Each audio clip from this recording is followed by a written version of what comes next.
Hello and welcome to the Game Theory Podcast. I'm your host, Sam VECENIE. We're powered by CLNS Media. Today on the show, we've got good friend of the program, Dieter Kurtenbach, back from moving all of his shit all around San Francisco into a new apartment. He is going to join us. We're going to do a two-part podcast that's going to be released Monday and Wednesday of this week. We're going to do off-season winners and losers in the NBA. I asked Dieter before the show, would he rather do winners or losers first? Being the positive person that he is, very clearly, from anyone who has ever met him in life, he has picked winners. So we're going to talk about the winners of the offseason today. How's it going, Dieter? I need some positivity in my life right now. When you've moved shit up and down stairs, packing up a moving truck on Nob Hill in San Francisco, and then driving it over to Oakland, and then driving it back, forces you to look for positive things in life. So that's why we're doing this today. So we're doing winners today on the show. I mean, I've got to tell you, like, since Summer League ended, I've kind of zoned out of, like, NBA basketball. Like, I've been having to do this top 100 college basketball player list, which has taken over my life. I finally finished it today on Sunday. Game of Thrones has obviously taken over my life, trying to rewatch season 6 and everything. I've been watching the World Series of Poker. I've been doing, like, everything but the NBA. Like over the course of the last week, and it feels like a nice detox up until, I have to get back into it really in the coming weeks and, really in the coming this week to be able to discuss all of this madness that happened this offseason. Because if you can think about it, this is one of the wilder off seasons we've had in the NBA in a long time, if not the wildest that I can remember since maybe 2010. Like LeBron changed teams, obviously, in 2014, but I don't know, man. Like, this one even felt crazier than the last time LeBron changed teams. I would argue that last year was pretty crazy just because of the money that was thrown in to the pot for every team. And it created just an unprecedented sense of chaos. When every team... That was more chaotic. I think you're probably right there.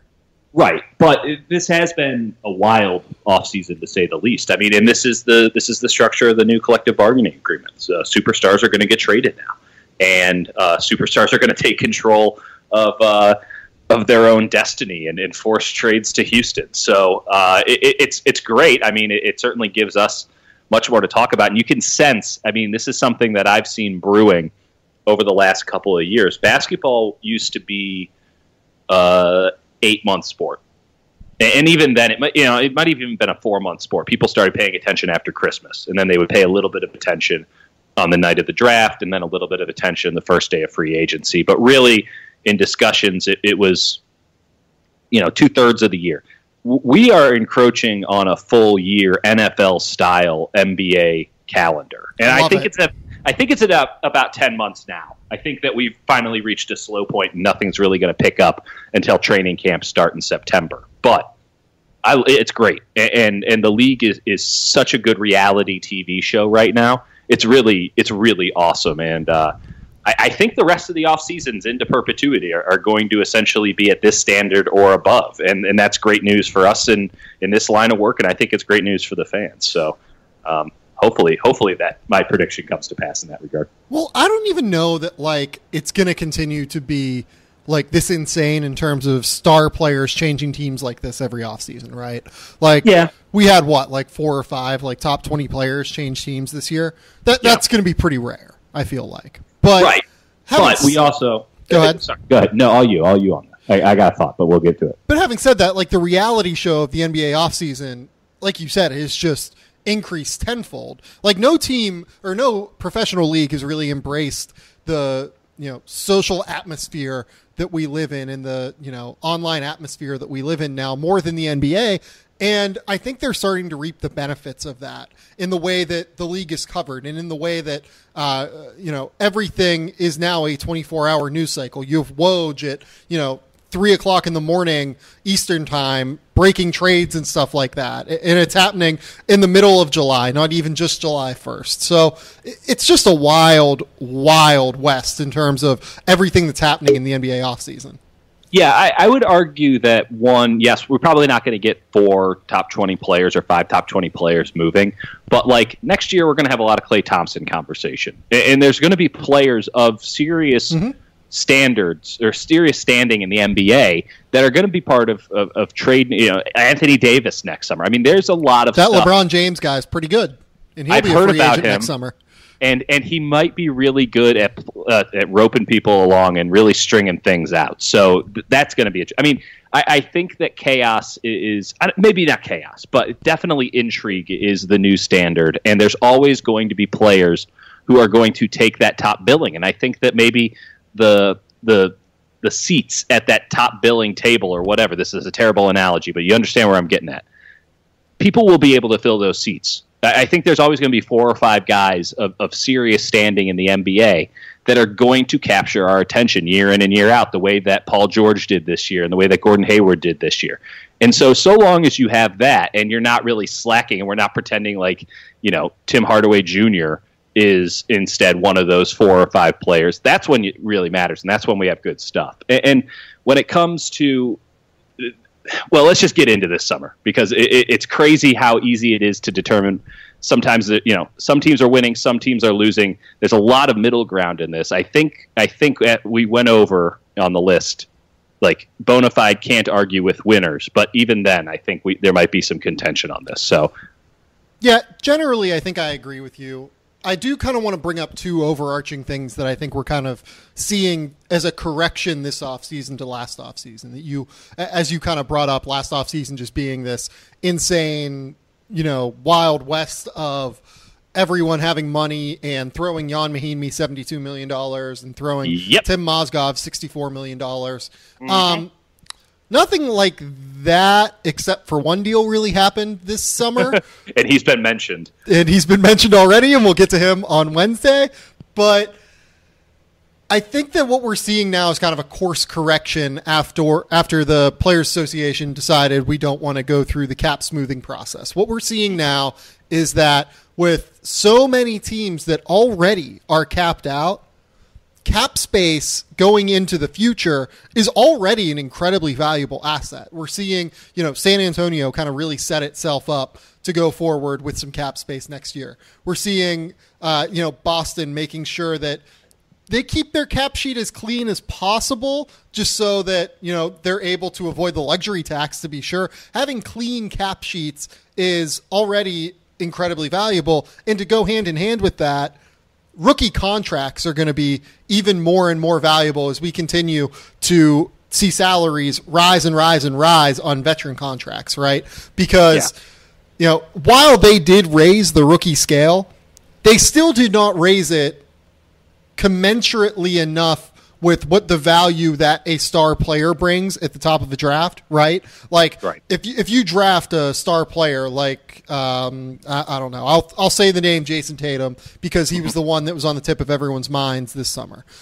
So say Jason Tatum turns into a star, he's very clearly worth, and he does it by year 2, he's very clearly worth more than the $7 to $8 million he's going to make each year going forward in year 3 and year 4. So having guys on rookie scale deals, not only to keep yourself set in terms of cap space, but also to keep yourself set in terms of avoiding this repeater luxury tax that, as Golden State's going to learn, as Boston potentially could learn next summer if they decide to max out Isaiah Thomas, this repeater tax is going to be an incredibly large deterrent to making sure that teams are being fiscally responsible.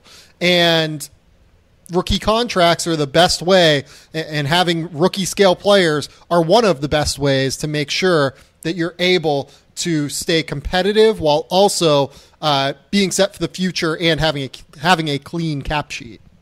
I absolutely agree. We're already seeing it. We're seeing it at the top end as well. Those teams that are going to get hit first, the teams like the Cavs who are already deep into luxury tax hell, teams like the Warriors who are deep into it now, and it's only going to get worse over next year. Next year is going to be horrific for them until Klay Thompson comes off the books, and then they have a very real decision they have to make between essentially him or Draymond Green.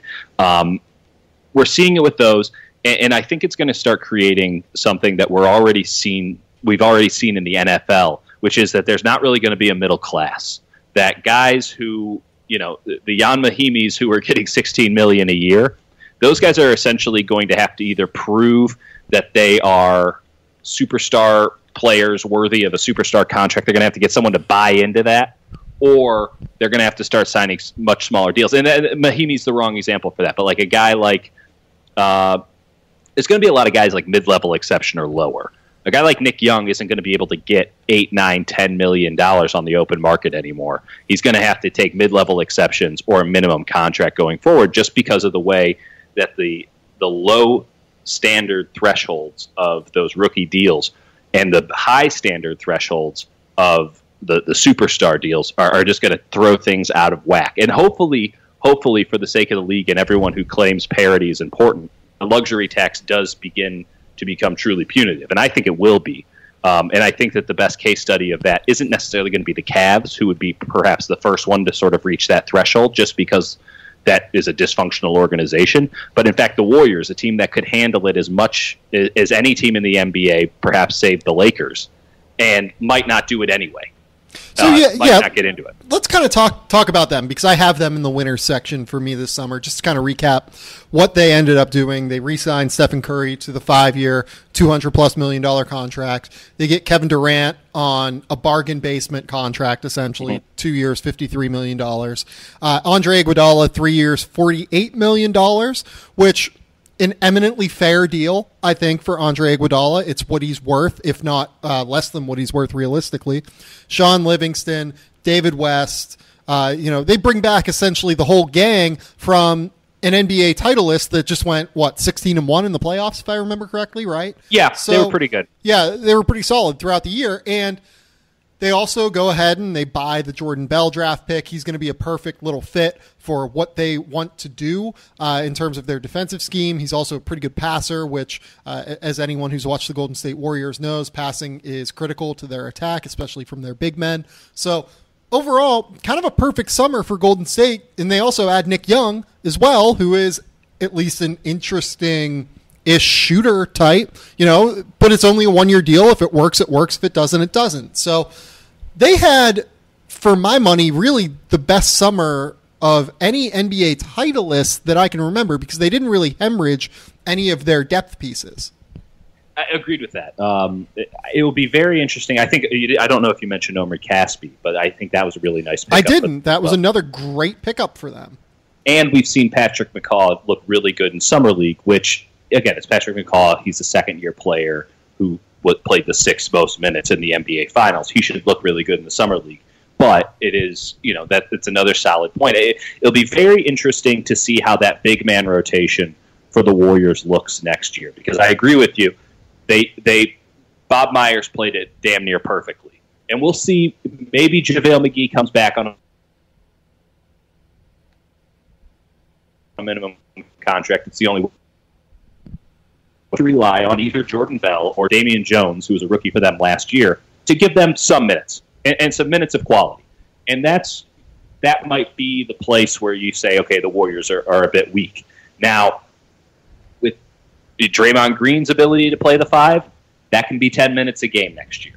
David West can clearly play the 5. Not sure if he's maybe the big guy. He's definitely not a rim protector in the way you want him to be, but with the way the league is going small, that's probably not that big of an issue. So he can play 10 minutes at the 5 for sure. Right. But then the question is, how long can Zaza Pachulia play out there? I mean, is he going to give you more than 15 minutes next year? Probably not. So you're still going to have to fill that gap a little bit.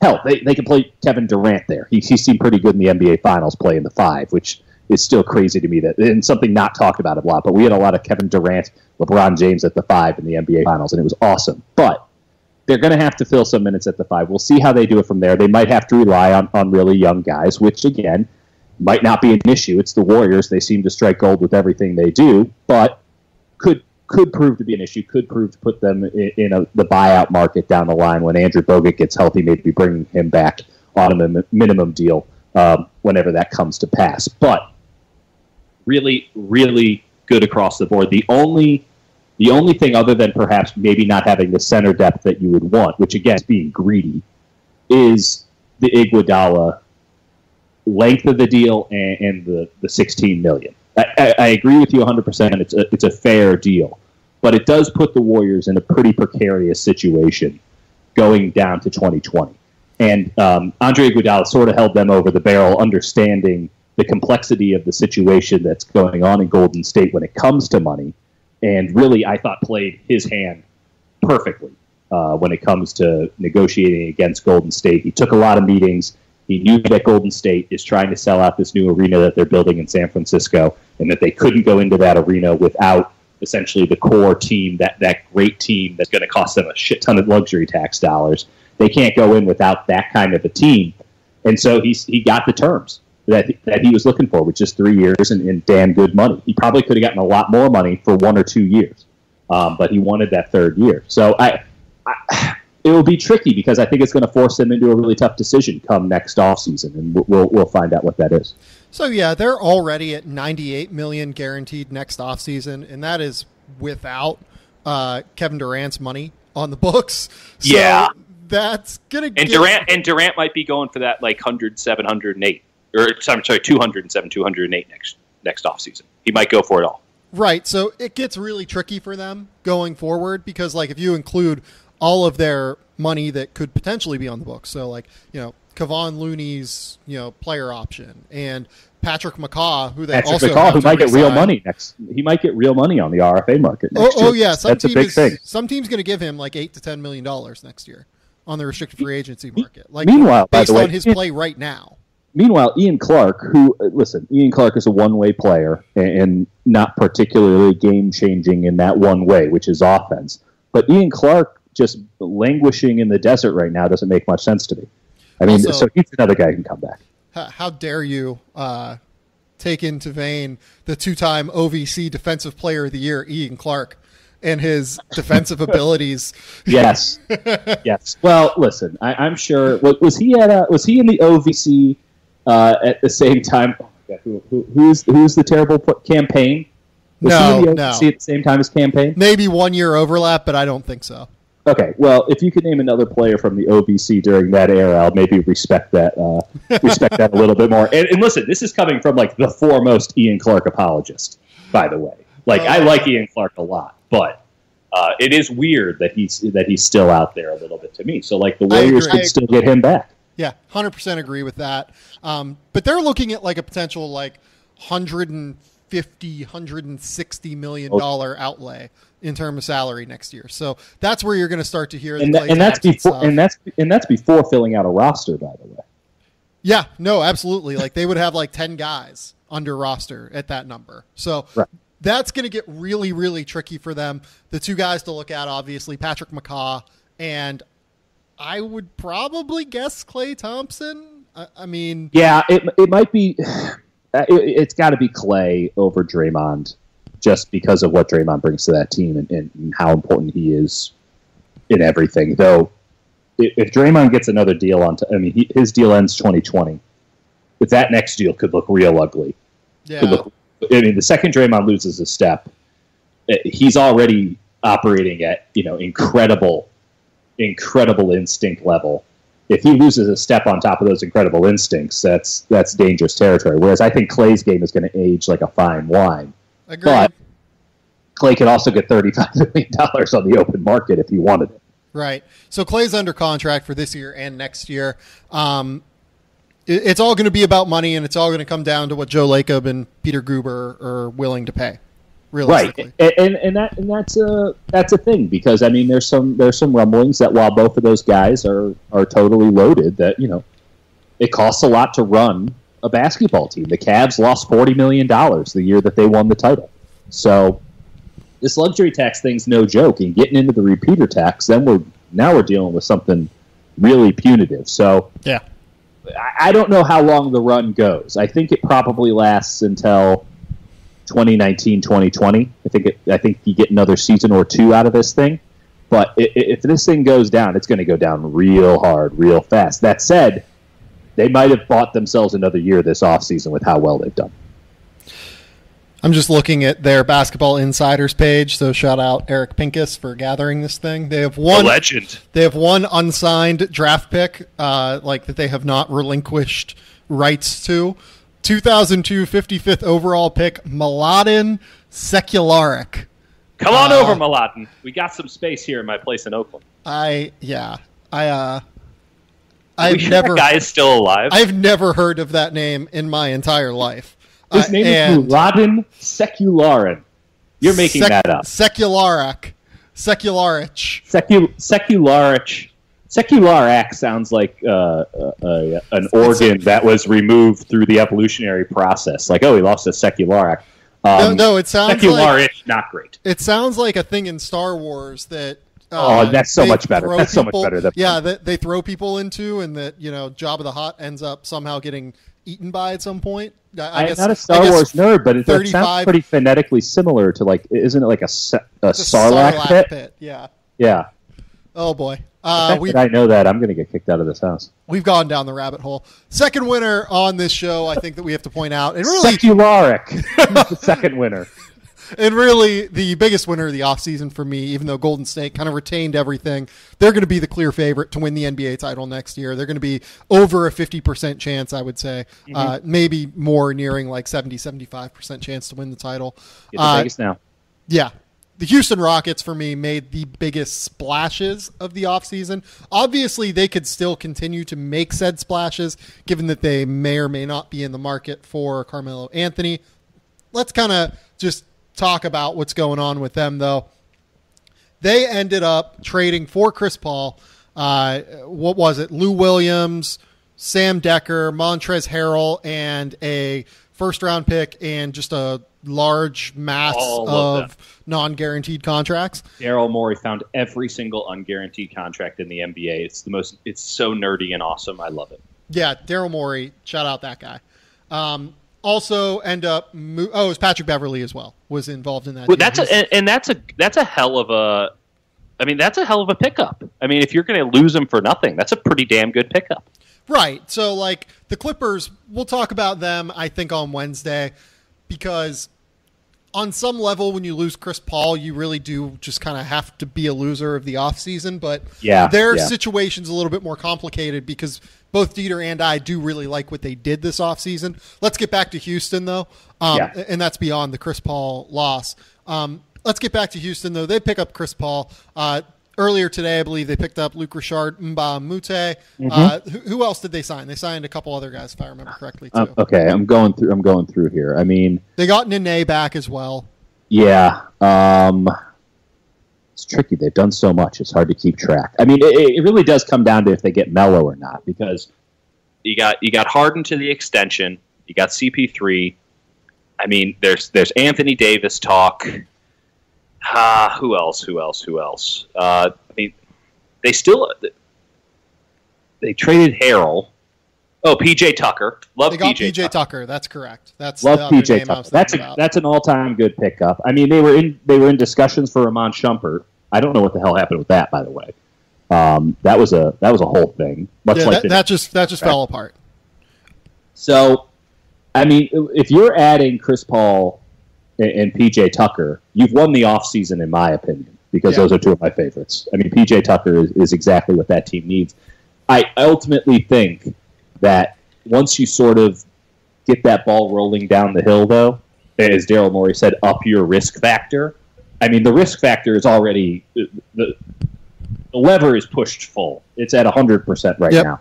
You might as well go in on Melo if you can pull that off. And I think with all of, there's no reason to think that they couldn't, just because of how dysfunctional the Knicks are, and ultimately they're probably going to end up buying him out in December. Never prolong the inevitable. Just let's make it happen now.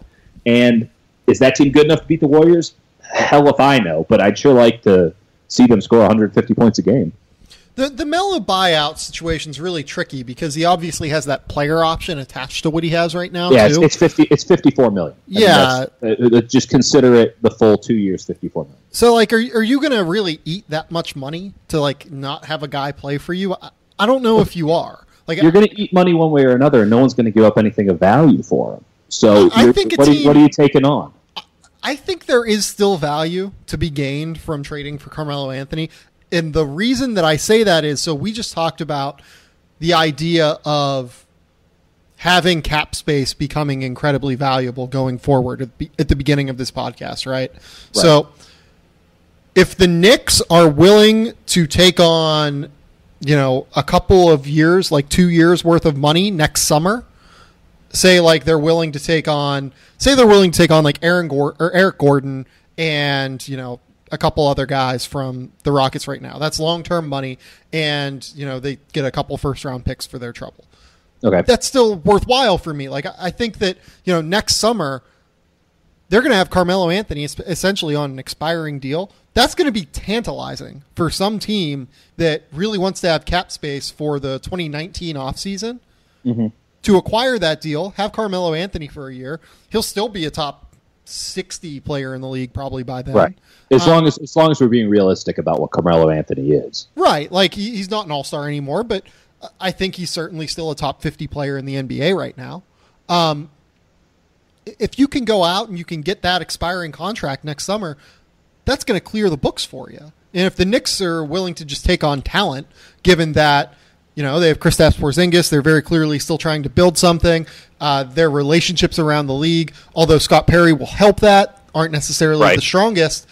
They're in a weird spot where they might be willing to take on some longer-term money to get talent. So, I don't know. Like, if I'm the Knicks, I'm not buying out Carmelo Anthony this year.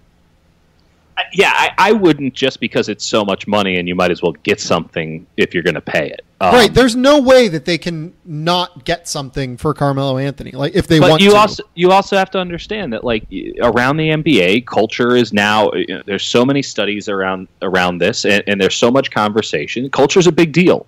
And if it's deemed by Perry that Carmelo is a negative on the Knicks culture or whatever he wants to build, which, again, I don't know how he will slide in if he has to keep essentially the Dolan trust. Well, let's talk about this in the capacity of the Rockets, because we're going to get to the Knicks on Wednesday. I just don't. I don't think that anyone's going to be able to beat what will probably be a pretty fair offer that the Rockets can make, and I'm sure Daryl Morey can come up with some 4-team scenario that everyone feels pretty damn good about for some unforeseen, like, how the hell did he pull this off reason? Yeah. And if that offer is on the table, the New York Knicks really have to make that deal. And ultimately, with the Rockets, I think that they have to go for it now, because Chris Paul's going to get $201 million next offseason. That's written in stone. James Harden's already agreed. Well, unless it goes horrifically, which unless James Harden and Chris Paul punch each other in the face, the Rockets are going to give Chris Paul the full extension. I just can't imagine that he would have facilitated the trade without that wink-wink agreement. Harden has already agreed to this massive contract extension, which, again, isn't as massive as it's made out to be, but still, I mean, we're dealing with close to $50 million in his final year, when I think he's like 35. He's 28, and I think he's 35 when this deal finally expires, and he's going to be making close to $50 million. It's tough because there's just not, with those two guys on there, you got to go for it now. You got to go for it while those two are both in their prime. And CP3's prime could go away at any minute, but he's still in it. And we know Harden is in his prime. And ultimately, I just don't think – I like Trevor Ariza a lot. I like P.J. Tucker a lot. I think Aaron Gordon's a great guy to have coming off the bench. Clint Capella's a hell of a player, and Nene's a nice backup 5. I don't think you can get it done with Ryan Anderson at the 4, especially when you're going to essentially be playing Ariza and Tucker in crunch time minutes with Paul and Harden and Capella. Oh yeah, that Ryan Anderson deal's not looking great right now. And so if you're correct, and I think you ultimately are, if the Knicks next year are going to be more willing to take on bigger money, longer terms, just to get some talent back, I mean, if they're going to be wheeling and dealing, they might as well take on that Anderson deal now. Help it facilitate a trade. Oh, I would not be taking on the Anderson deal. I wouldn't either. But listen, you're holding on to one toxic asset or another, and I just I find it very difficult to think that the Rockets can get to where they want to go with Ryan Anderson as their starting four, and more specifically their closing four, because he couldn't even close playoff games last year. Right. I think that the Knicks are probably going to have to find a team to reroute Ryan Anderson to, if I was them. Is there any team that's going to take him on other than maybe the Knicks? That's the problem. I don't know that I see that team right now. Having said that, It's hard for me to see Trevor Ariza being involved in this deal, given that he and Chris Paul are, considered to be quite close. I would envision that. Arguably, the reason that Chris Paul is in Houston is Trevor Ariza. Yeah, I would envision that was certainly a part of it. It's hard for me to see how this kind of thing comes together, but ultimately, it seems like it's probably going to. Yeah, and I waver back and forth on that, but regardless, let's talk about the Rockets. They end up with Chris Paul. How do you? We've talked a little bit about how we think the Chris Paul James Harden thing is going to work. I think it's going to be fine. These two guys, have played with talent before.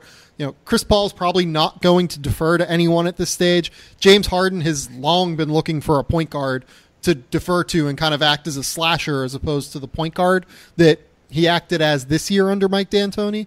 So I think it's going to work fine. Trevor Ariza and PJ Tucker are going to be good closing players for the Rockets. Clint Capella obviously is still growing as a player. He's still going to figure things out as he ages and matures.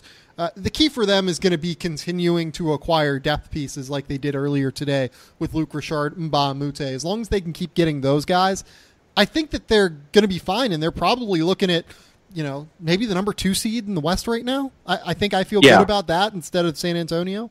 I feel very comfortable with that. I get a weird vibe on San Antonio right now, and of course that will probably all be completely moot by November. But I think the Chris Paul James Harden thing is going to work great. And we've talked about it, and ultimately, as long as the Rockets are aware that their methodology of at the rim or behind the line isn't going to apply once they've acquired Chris Paul, they're going to be scoring like gangbusters. Now, if they try to change them, which there's no indication that that's happening, then we're going to have a problem because Chris Paul is going to feast in the mid-range. He is going to feast on the 1-5 pick and roll with Clint Capella rolling to the hoop. And James Harden is going to feast off of all of that because he's an unbelievable facilitator. And Chris Paul is an excellent off-the-ball player. Yeah, it's not a match that made a lot of sense the first or second or third time you thought about it. But now that it's real and it's actualized, it's a crazy great match. It's a crazy great pairing. Yeah, and I've always been pretty in on this. Just the way that their offense works. Chris Paul's going to have an ocean of space in the mid-range to attack. He's also, as I've been saying, since this deal went down, one of the most underrated three-point shooters maybe in the NBA. If not the most underrated three-point shooter in the NBA. Totally fair.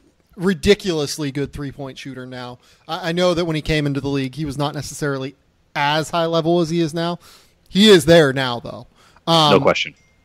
So, no, I think that whole system is going to work well offensively. Defensively, Chris Paul is still an all-defense caliber level player. Yeah. And we've gotten into that. I mean, I think that they lost a lot in the trade to the Clippers. I think I like Decker. I like Beverly. I think that those are, and I thought Harrell is viable. I mean, I know he's short. They need to get another tiny, piece like Montrezl Harrell now, full stop. I believe. I got Tariq Black, didn't they? Now that I think about it. Yeah, but I don't know why they're not in on a minimum contract for JaVale.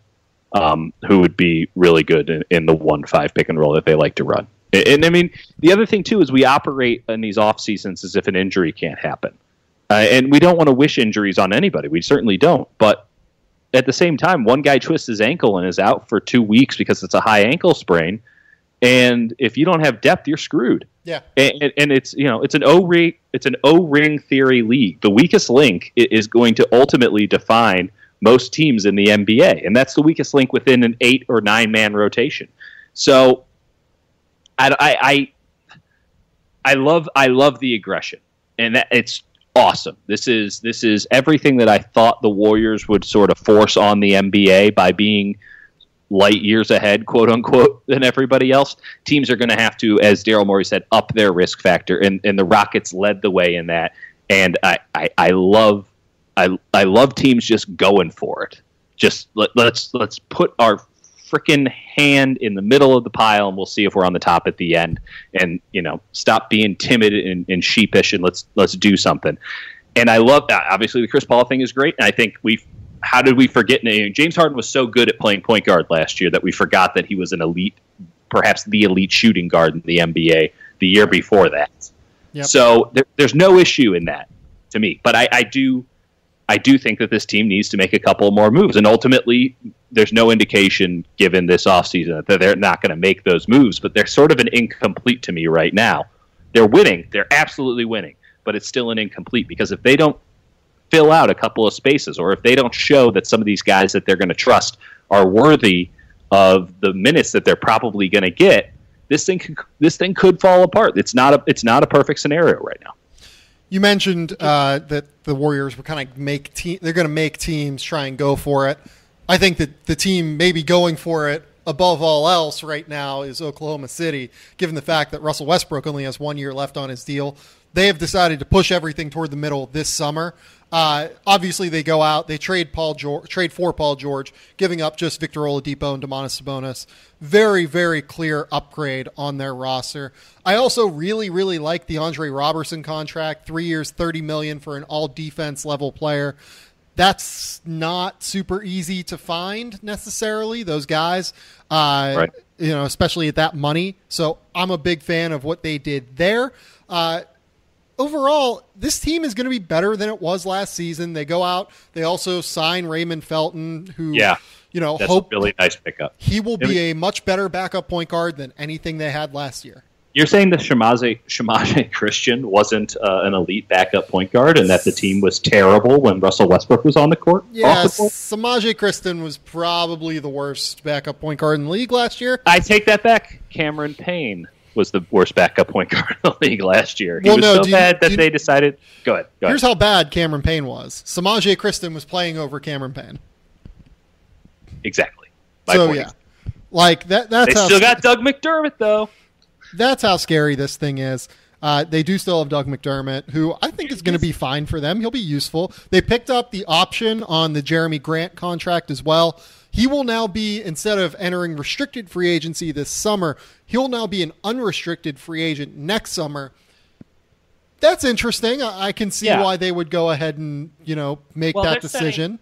They're totally setting up so that listen, Paul George is probably gone. I don't want to handicap it, but let's all come to Jesus here and say that Paul George is probably gone. Russell Westbrook might be also gone. He might leave with him.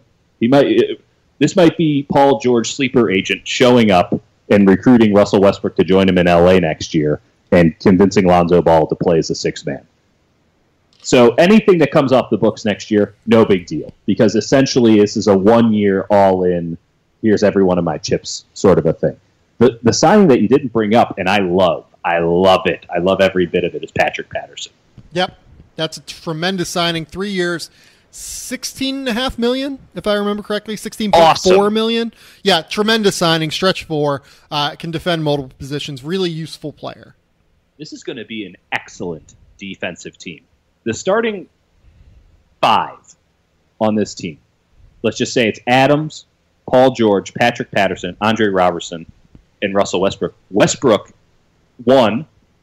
It's still his team, but I imagine he's going to give a little bit more of a damn than he did on defense last year. And if Westbrook wants to play good defense, he can be a really good defender. I'm not saying elite, I'm not saying all NBA, but he can be a really, really good defender on ball, and particularly his issue is off ball. I love the way that this team stacks up. I think that they're easily a 50. I think they're a 55-win team next year. They're going to win more than 50, in my opinion. And let's not forget, this is a team that, save for Russell Westbrook's heroics, particularly in the clutch, was probably a 500 team last year. They outperformed what they should have done, just given how good they were in late-game situations.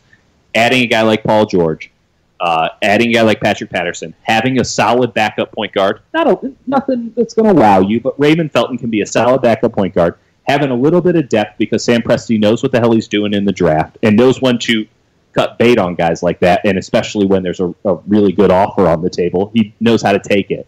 If they can move Enes Kanter, who I think can provide value to that team this year, but if they move him for a couple of pieces and obviously get away from some of that salary, This could end up being the best. This could be a better offseason than I think the Warriors even had for the Thunder. I mean, in terms of like increasing your win total, there's no doubt that like Oklahoma City had a much better summer than Golden State, right? Yeah, but that's just because Golden State won 67 games. I mean, were they going to win 73 again? Maybe. Yeah, I mean, they're really, really good. Yeah. Also, the Western Conference got a lot better, and I'm pretty sure the Warriors also don't give much of a damn about winning anything more than 60 next year. Right. That I agree with. Ultimately, the point that I wanted to bring up, though, is this Oklahoma City team, to me, is probably the team now most equipped to give the Warriors problems. Fair. I would say, because Russell Westbrook presents quite a few issues in conjunction with Paul George now, because, the Warriors were kind of able to sit Klay Thompson on Russell Westbrook at times. They could throw different kind of guys on Russell. Now it's going to be a little bit tougher. Like, do you decide to just kind of throw Kevin Durant on Paul George and make him expend energy defensively, and then throw Klay on Russell Westbrook? And do you want to have all those guys expending energy defensively to try and stop Oklahoma City, who's going to be a really good defensive team in their own right, given that Paul George is also a really, really good defender, and Steven Adams is a really, really good defender, and Andre Robertson, obviously all-league defender this year, Russell Westbrook, guys like that, a lot of athleticism, a lot of length. They can cause issues athletically and in terms of size that Golden State isn't used to facing, at the very least. So, and it's in particular ways that Golden State could struggle with. Because, the scenario that you laid out, you put Durant on George, you put Steph on Robertson, you put Klay on Westbrook, you divvy up Draymond. You don't really want Draymond on Steven Adams, so you probably have him on Patterson with a lot of help side there, which then again is more difficult because Patterson can actually knock down an open three. Yep. And then it comes down to the front court and that center position, because Steven Adams will feast, and he did feast. It wasn't that long ago, the 2016 Western Conference Finals, Steven Adams was having the series of his life, and the Warriors, a lot of things shifted. But I thought Steven Adams looked like an absolute superstar in that series because the Warriors just didn't have an answer for him down in the low post, and that was when they had Bogut.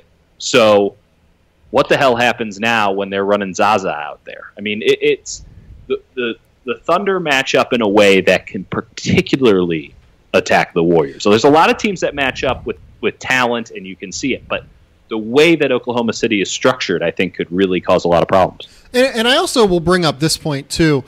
Oklahoma City has now structured itself in a better way to insulate Enes Kanter, right? Yes. Because Enes Kanter, for all of the defensive issues he has, and they are substantial in that they are unequivocal. They are everything. He is the yin and yang of basketball combined into one. He really might be like one of the 7 best offensive centers in the NBA.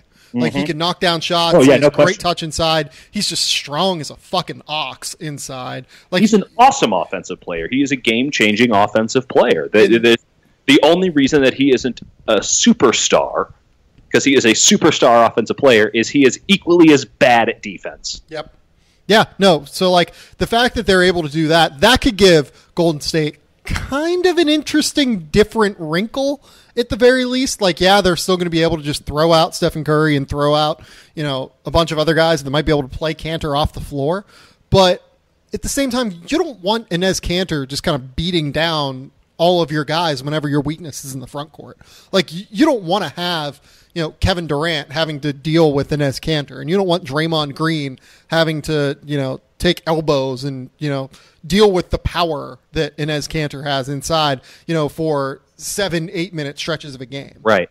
Yeah, I mean, think about this. I mean, think about how bad Oklahoma City's second unit was last year. Next year, let's just say they're not going to stagger anybody. They're just going to do full line changes. Second unit, Raymond Felton, Alex Abrinas, Doug McDermott, who, whatever, but Doug McDermott, Jeremy Grant, and Enes Kanter. I mean, probably can't like play McDermott with Kanter, but sure, I understand. Probably not. But okay, Kyle Singer then, or Josh Hustis. Like, still haven't hit a guy that we can play with Cantor yet. But okay, there's not a lot of those guys. I mean, they did sign Nick Collison to another contract. So, I mean, other than that, we're literally run out of people. You basically have to play Cantor with like two or like three of the four of Robertson, George, Patterson, and Jeremy Grant. Like you have to. And we're worrying about the playoffs right now, where there's only going to be 7-man rotations anyway, and they bring in Cantor if they need a spark off the bench and just need some offense. And to hell if we give up some points, like we'll figure it out. But we need to get buckets, and this number one lineup's not working. That's when strategy comes into play. We're just talking about regular season. The depth on this team is pretty damn good. It's great, and I mean. Sam Presti, take a bow. Yeah, he's done great work this offseason. Another guy that has done great work this offseason, for my money at least, is Danny Ainge. I know that you don't necessarily agree with that point, but he ends up with Gordon Hayward. He ends up with Jason Tatum. Really, the Jason Tatum thing is a win from 4 off seasons ago or 3 off seasons ago or whatever. Yes. Whenever the Nets deal went down. And he's looked awesome. So they end up taking Jason Tatum, who looks great. They take Shimi Ojale, who has been ridiculous in summer. Like him. He's been awesome in summer. Loved. I don't know who I was watching the draft with, but I remember when that pick was made, I'm like, you got to be fucking kidding me.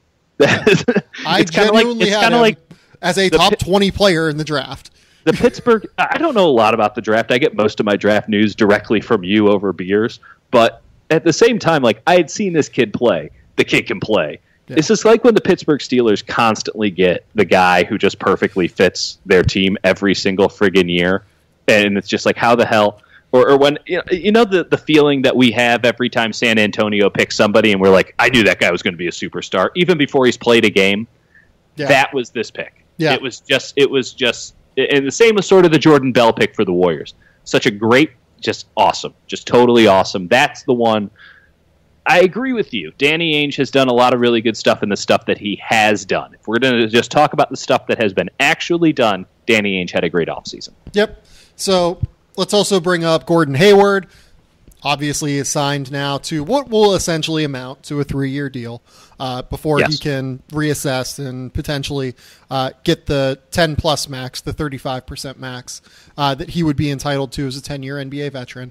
They trade Avery Bradley for Marcus Morris. I was not necessarily the biggest fan of that deal in terms of value, but Avery had to be the guy to go, given the fact that their cap space was going to, or their luxury tax bill was going to become an issue next offseason with the Isaiah Thomas deal coming up. You couldn't really keep both Isaiah and Avery on the books next year.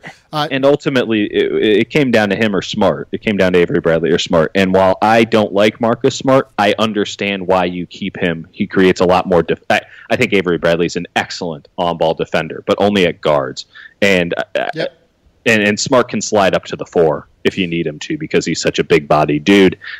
You buy into potential with Smart. You buy into the fact that he's an RFA instead of a UFA next offseason. It had to be Bradley. And credit to Ainge, he got back someone who I actually really, really like. Now, I don't know if it's an even value trade, but they didn't just trade him into empty cap space for some other team in a second-round pick down the line. So well done on that one, even though it does sting a little bit to have to make a move like that. Well, it certainly stings to make the move. Avery Bradley is certainly a better player than, Marcus Morris, and I don't think anyone's going to really argue that point going forward. But Marcus Morris does have a 2-year, $10 million contract, and that's $5 million per year, essentially. That's really one of the better contracts in the NBA for what a veteran provides on the team. Like, he is a capable NBA starter at this stage. Maybe not a top 100 player in the NBA, but he's a guy that you can throw out there and be relatively comfortable with what you're getting. And that's not necessarily an easy thing to find for $5 million a year. They also go out, sign Aaron Baines, 1 year, $4.3 million. He'll bring some added toughness. Ante Žižić is coming over. He'll bring some added toughness. He'll bring something. We'll find out what that is. He's been better in the last couple of games of Summer League. It's true. To be honest, he's a guy that is always going to look better in a structured system just due to some of his athletic limitations. He's not a guy that's really going to be shown well in summer league, right? Like, no, that's valid. That's valid. It is AAU ball out there, right? Like it's a mess out there. And then finally, they made one other move. Yell out the other move. Why am I an idiot? What you tell me? Oh, I'm sorry. They lose like Jonas Jerebko, and they lose, a couple of guys like Jordan Mickey and Demetrius Jackson. I mean, overall, how the hell are they going to contend now? Right, but like overall, those are small losses for big gains. And you look at this team, they're obviously stacked at the 3-4 position right now, right? First off, let's establish that there are no such things as 1, 2, 3, 4, and 5s with the Boston Celtics. There are ball handlers, there are wings, and there are bigs. I mean, that's accurate now, but so you have Gordon Hayward, you have Jay Crowder, you have Jason Tatum, you have Marcus Morris, Jaylen Brown, Marcus Smart can defend threes at the very least. Mm-hmm. Shimmy Ojale, that's 7 of these guys who realistically, in my opinion at least, are all rotation players this season in the NBA. Like, you can say what you want about Shimmy Ojale and like rookies stepping in and contributing, and Jason Tatum and rookies stepping in and contributing, but both of those guys, I think, are going to carve out 15 to 20-minute roles. Jason Tatum, I think they're probably expecting far more, but that's a lot of shit to kind of work out, it seems like. And there's just you have to. This is a team that fully understands its offense and defensive schemes. And Brad Stevens, I don't know if you thought I was being fatuous or not when I said that there's no such thing as 1 through 5. Brad Stevens literally does not call positions like that at all. He thinks there is a ball handler, there are 3 wings, and there's a big, and sometimes there are 4 wings, and sometimes there are 5 wings. I mean, this guy hoards wings. So and he can do that. My problem with that is that I think that you need more than just one ball handler out on the floor in the NBA. Like, valid. You can say that, like, you need one dedicated ball handler like Isaiah Thomas will be for them, but you also need a lot of guys who are comfortable creating shots and creating for others, right? But think about this: if you're they have that too, like I'm not saying they don't have it. Like, okay, they're gonna, let's say they play Smart at the 2, Hayward at the 3, using our simple-minded system here, by the way, and let's say Tatum at the 4. I like all of those guys with the ball in their hand. Yeah, no, they can all handle the ball. I'm not disagreeing with the composition of the Celtics roster. I'm disagreeing with only needing one ball handler, 3 wings, 1 big. Ideal. I think that is a problem. We can clearly see by the construction of their roster, they want a lot of wings on the floor at all times. Right. Like, and whether those wings have extra skill sets or not, they are going to be wing heavy. And that's something that's just the modern NBA. I think that maybe it is. Celtics have just made it a little bit too obvious. And but like, how many teams are holding on to a fourth center that plays 10 minutes a year? Too many. Absolutely. So stop pretending. Yeah. Stop pretending that Kevin Durant doesn't play the 4 in this modern NBA and can play the 5 when he needs to. Yeah, having a guy like Shimmy Ojale who can play the small ball 5 because he's so big and strong is incredibly valuable. Having a guy like Marcus Morris, who it wouldn't surprise me if he saw minutes at the 5 this year. Oh, hell yeah. Yeah, he's going to play a lot of 5. Yeah, like, it's super valuable. And obviously, they still do have Aaron Baines. They still have Zizic. They still have Horford. All 3 of those guys are 5s. All 3 of those guys are going to get pretty solid minutes, in my opinion. Aaron Baines is probably going to start at center for this team. Nah, Horford will start at center. But I don't know. I think they probably start. That's a side bet. We'll get to that one later. Al Horford's going to... how much money do you want to bet me that, barring injury, Al Horford starts at center for the Celtics? Well, okay, now we're getting into literals versus theoreticals. Again, this is a good one for the season preview because I think if we're talking, I think Baines and Horford will both start. I think Horford starts at the 4. Okay, I'll be surprised about that for what it's worth, but right, we'll find out. We'll find out. Nonetheless, Gordon Hayward is one of these kind of big wing ball handlers that Brad Stevens loves, and he's going to be able to play. He's going to be able to move Hayward up and down the lineup 2 through 4 realistically and get exactly what he's looking for. Jay Crowder, a guy that can play both the 3 and the 4. Jason Tatum, a 3 and a 4. Marcus Morris, a 4 and a 5 realistically in today's NBA. Marcus Smart, a 2 and a 3. Jaylen Brown, a 3 and a 4. I love the way that they're building their roster in the vision that you stated where, having positionally versatile guys that are athletic and that can defend up and down the lineup, that's the new market inefficiency in the NBA. And the more of those guys that you can hoard, the better. And I think the Celtics are learning that. Think about how much this team's going to be able to switch. And Brad Stevens' team's already switched like crazy, but this team is going to be able to switch. Most of the guys on the court are going to be able to defend 3 positions competently. Mm-hmm. And some guys on the court are going to be able to defend 4. And they might even have a guy or 2 that could do 5. And we'll have to see if Tatum or Jaylen Brown would be the 2 of those guys that I think Tatum's a long ways away. I think that Brown stands a chance. I'm fascinated by how within that concept and with all of this athleticism that they've added, how they work to insulate Isaiah Thomas. Because they can do a lot of really interesting creative things now to cross-match him onto different players. Kind of. I mean, that's what a lot of this switching defensive structure is, right? Like a lot of it is turned into almost like the quote unquote college matchup, shifting amoeba zones that you see, right? Yeah, no, just guard a space on the floor, but don't underestimate the necessity of that in building this team. I don't think that the Celtics really got fully burned on it, mainly because Thomas was injured in the postseason and had some stuff happening. But it's a big deal. It was a really big deal in the regular season, how bad Isaiah Thomas is defensively. And it doesn't matter if we're overstating or understating it. He is a liability on the defensive end of the court, and a major one. That is unimpeachable. So the Celtics, who anyone but Isaiah Thomas on that team is a pretty damn good defender. They needed to figure this out, especially if, given how they've acted this offseason, and we'll find out, Danny Ainge holds everything very close to the vest, if they are, in fact, in long-term on Isaiah Thomas as their point guard, or whatever the hell they want to call it. They're going to have to figure out how to make that liability, how to undercut that liability. And this team is particularly equipped, I think, to back up your point, that this team's particularly equipped to really help out Isaiah Thomas and to really mitigate the negative effects that he can have on the defensive end of the court on a team, because they can just switch damn near everything. Yeah. And if you have a defense that can switch like hell, yes, you're going to get into some weird cross matchups. But most of the time, a defense that is capable of changing positions has an advantage on the offense, because the guys there's really nothing an offense can throw at them that a defense isn't willing to accept. And it's really hard to create an offensive mismatch when the defense is willing to take on pretty much anything. It's a mind game, and some teams have it and some teams don't. And the Celtics have been a pretty damn good defensive team, in my opinion, particularly schematically, since Brad Stevens has got here.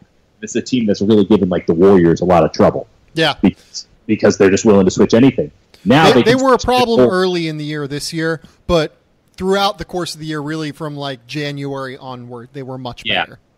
Yeah. So I'm fascinated by this squad. I'm fascinated to see what Stevens can do, because ultimately we're going to find out this year. This is a roster fully capable of winning the Eastern Conference. Now, is it as good as it could have been? No. But it's a roster fully capable of winning the Eastern Conference with everything we know about the Cleveland Cavaliers right now. Yeah. And Brad Stevens is that X factor. And we have talked, and I think fairly, that he is this elite coach and that he is the next big thing and that he's already sort of there in terms of being the next big thing and all this stuff. If he's as good as we think he is, this is the year to show it. Because that roster is, if he's that X factor, use that turbo boost this year and get over that hump. I'm fascinated to find. I'm fascinated. This regular season is going to be fascinating. The playoffs, which they were certain before they signed Gordon Hayward, they're definitely certain of it now. And I think that they probably have a lock on the 1 seed, given how the Cavs treat that thing. This is the most intriguing team in basketball. Another team that really put their foot on the gas this offseason was Denver. Denver made what might have been the worst draft day trade of the year in giving up Donovan Mitchell for Trey Lyles and Tyler Lydon, essentially. Yeah, it looks really bad today, July 16th, 2017. Yeah, it took under a month for that deal to look bad, and that was... I would like to state that on Christmas we might not have the same opinion. Maybe. We'll see. I like Donovan Mitchell. I think he's looked really, really good. I don't think Donovan Mitchell is as good as he's looked in Summer League. One would hope not, because Jesus Christ, if he's better than this. Yeah, right. And the problem for me was they picked Tyler Lydon at 24. I didn't really understand that pick at all. Was that? Yeah. But having said that, it's never going to be a good deal. Don't get me wrong. But, unless like Trey Lyles becomes like a starter. But sure, we'll see. The key for them though is that they go out and sign Paul Millsap. They get the prototypical, playmaking, defensive stretch four that every person in their right mind has been saying since Nikola Jokic came into being on this Denver Nuggets team as a star that they needed to find this powerful playmaking four to really kind of reach their ceiling. And I guess the question is, what is their ceiling? So this is a team that won 40 games last year. This is a team that was This is a team that was contending for the playoffs most of last year. They missed out by a game. It's not that far away. It's not ridiculous to think that with Jokic's progression, with some of the talent they have on this roster, and a guy like Millsap who is going to come in and just be a positive for a good basketball team, because that's Paul Millsap to a T, that this can't be a team that's contending for 50 wins, which at a certain point might be what you need to get out of the Western Conference this year. They're in a division, I know we hate talking about divisions, that features 5 teams that theoretically could be playoff teams next year. This is a division with Utah, who I think is in, and we'll discuss them. We'll talk about tomorrow. them Wednesday, but yeah. Yeah. Oklahoma City, who we already mentioned is going to be a lot better. Portland, who is not... They're treading water, but it's not... I don't like writing off Dame Lillard, but they've made the playoffs the last 2 years. Obviously Denver, and then Minnesota, who... We know what Minnesota did. Well, we'll talk about Minnesota in a second here, because I think that they've definitely improved their roster in a real tangible way. The Nuggets here, they get Paul Millsap. He's going to create a culture for them defensively that I think will really help, given the fact that they were either worst or second to worst defensively, according to per possession numbers this season. Getting him is going to help not only Nikola Jokic, but it's going to help their guards like Emmanuel Mudiay and Jamal Murray. Hopefully Gary Harris can kind of, I've always liked Gary Harris defensively. I like the effort, but his numbers weren't great this year. No, but I agree with you. He looks good on. I like the cut of his jib in that regard. I think that he was sort of a statistically unlucky player in some of those regards. Right. So, that's a really, really important move for them. And really, they took Paul Millsap away from Minnesota, who, regardless of not getting Paul Millsap, is another real big winner this offseason, given that they get Jimmy Butler for, Zach LaVine, essentially Lauri Markkanen. We don't need to go through that trade again. We don't need to go through the trade again, but it still hurts, is what I'm saying. Well, obviously. You being from Chicago, you were still very upset about this. It's one of the worst trades of all time. It's just horrific. It's a great trade for Minnesota, though. Yeah, it's a great trade for Minnesota here. They still are going to have some concerns in terms of spacing the floor, but they go out and then they get Jeff Teague. They also add Taj Gibson. This is a team that could win 48 games next year. Including also now Jamal Crawford, who, you can think whatever you want of Jamal Crawford, but he's going to be a very useful NBA player for them next season. Very concerned about Minnesota. Listen, Minnesota has done everything that you would think a team needs to do to go from 31 wins, which isn't that realistic. They were tanking at the end of the year, to they lost the last 6 games, to close to 50 wins. This is getting a guy like Jimmy Butler, having two guys in Wiggins and Towns that are going to take another step next year and will theoretically be much better defensively inside of Tom Thibodeau's pretty difficult defensive system next year. Adding a guy like Jeff Teague, who, whether that was the Timberwolves' first choice or not at point guard remains to be seen, but I would argue is a pretty clear upgrade over. Well, I think it was very clearly their first choice, but should it have been their first choice? Okay, well, I perhaps being on the other side of that thinking, well, maybe they saw that, better players weren't going to come to Minnesota, so they went to Jeff Teague. Doesn't matter, they got Jeff Teague. Jeff Teague's a nice, solid player. Jeff Teague is going to be perennially underrated. Doesn't mean he's some superstar, he's some game changer, but he's a damn good player, and he's a good one to have. Now, I have a very real concern that you have Wiggins and Butler, who pretty much play the same offensive game, so redundancy is not necessarily great in the NBA. And Taj Gibson, who we all know Taj Gibson's a warrior and a really rock-solid guy to have on any team, but damn, I mean, who the hell's going to shoot threes on this team? That's the name of the game in the NBA, and while they might be a lot better defensively next year, I don't know how they're going to beat out the three-point shot. Yeah, I mean, spacing the floor is going to be a serious concern for them, but at the end of the day, whenever you add the players that they have added, you're going to be a much better team, especially when considering the fact that, these guys really aren't signed long-term. Like, they have these guys for 2 years, and they're able to pivot after that. Real quick, I want to bring up the 76ers. They signed J.J. Redick. They obviously draft Markelle Fultz. They also signed Amir Johnson. They did basically exactly what you could have hoped for if you were a Philadelphia 76ers fan.